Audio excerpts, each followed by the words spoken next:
Your spouse and you have decided to move forward.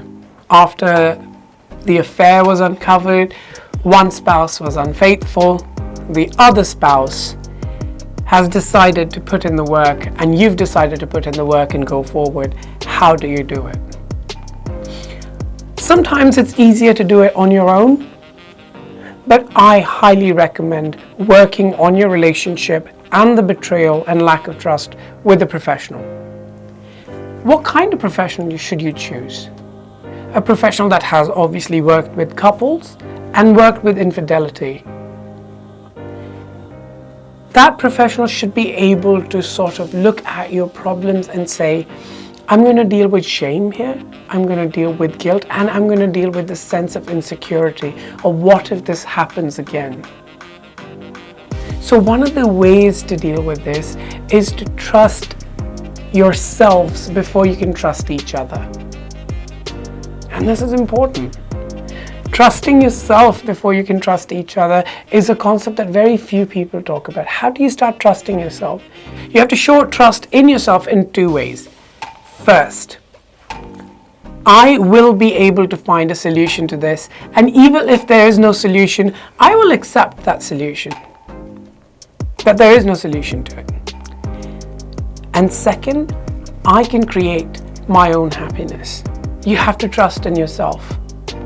Developing that trust is what's going to let you feel safe within your own body and your own being before you can start feeling safe with another human being.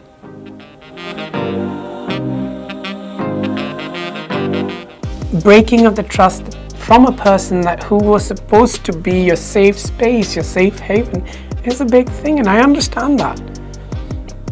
But trust me, there is a way out, but it starts with you. So, trusting yourself that you'll be able to deal with this. You go to a therapist and you be honest. When being honest, that doesn't mean that you're going to be like, he used to do this and she used to do that and that's why I cheated and this. Let's not make that into a fighting and a shouting match. What we're looking at is talking about the future in the light of the past, not dwelling in the past. So one of the ways to sort of work through with this is to go to a therapist, and I highly, highly recommend it. Only because we've not been able to trust each other at the moment. And in lack of that trust, it's hard to communicate. And that's the only reason. Sometimes we need an intermediary to communicate between the two of us when we're not able to understand the language.